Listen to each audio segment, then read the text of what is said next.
Hi everybody! Today I'm taking a look at this built model of the 1988 Porsche 911 Turbo, built by me, and the kit was made by Tamiya. It's in 1/24th scale.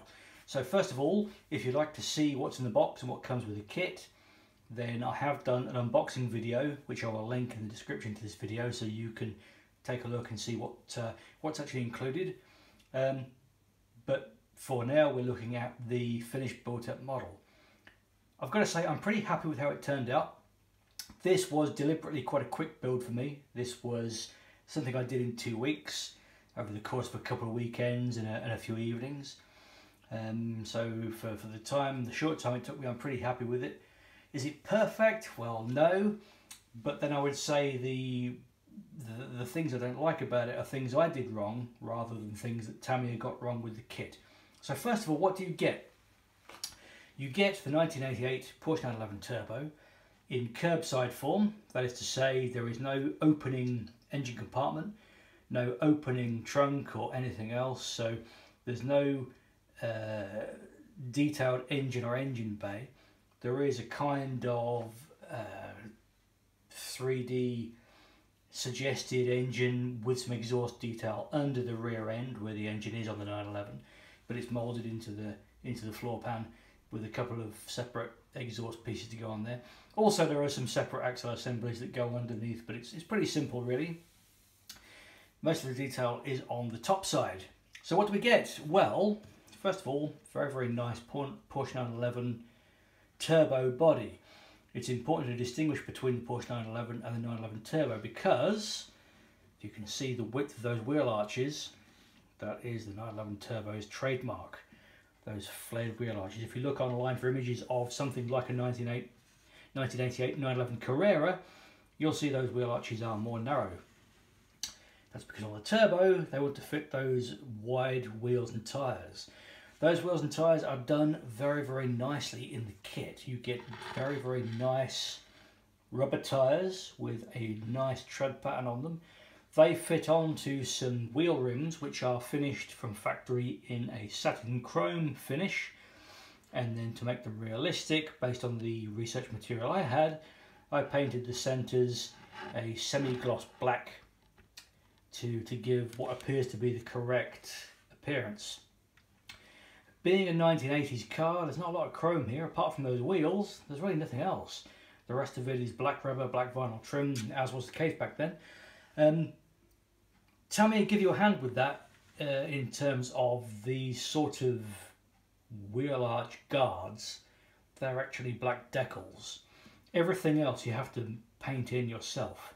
So that's a big masking job to do those sill guards, the various bumper components, obviously the window edges, the spoiler and air intake for the flat six engine there as well also need to be painted in, rear bumper and so on and so forth. So there's quite a bit of masking called for. I've got to admit I didn't really get it all perfectly right with this one. There's a few rough edges here and there on the masking, but hey, for a 2-week build it's okay.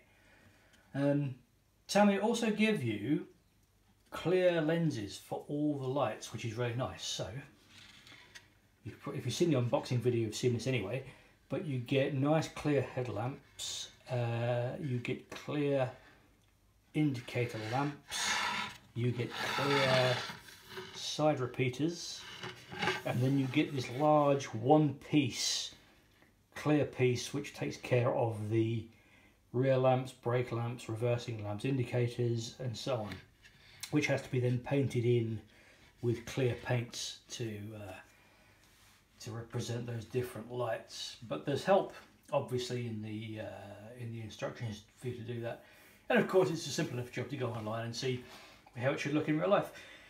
In terms of decals, it's a relatively small decal sheet. You get the Porsche badge for the front of the car there. You get some German number plates, just one pair of number plates, but they're okay. There's not a lot else actually. You also get some self-adhesive metal pieces for the mirror glasses, and that includes the interior rearview mirror. That's really nice. There should be one for the rear end there should be a silver real metal turbo badge that goes on the boot lid there. I lost it on the floor when I was making mine. It was so tiny.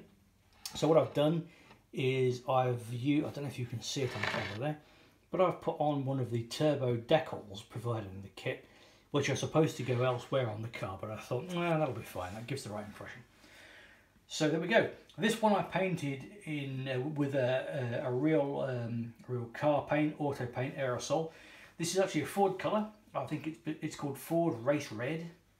So not exactly the original Porsche colour, but in my eyes pretty close to the original Porsche Guards Red that I think they would have used in 1988. And then the black trim was done with Humbrol satin black. I also had a go at lining in the panel lines with some diluted black oil paint, which mostly worked. It's not perfect, it's okay. And then the interior is all black, again a mixture of, it's not even a mixture actually, it's basically Humbrol satin black, and then for the areas like the carpet and the rear shelf I just matted it in with some matte lacquer. Used some, again, Humbrol real metal finish paint for the exhaust tailpipes and various exhaust components underneath the car. Same for the wipers and mirrors. They were done with Humbrol satin black. Nice easy job. Really, for a short project, I think this is a nice kit and builds up looking quite nice. I think Tamiya fairly well nailed the body shape, and the details are just good enough without it taking you an age to complete. Overall, I'd recommend this kit. It's available in the UK now for about £25, which for a 1/24 scale car kit these days isn't very expensive. Thanks very much for watching.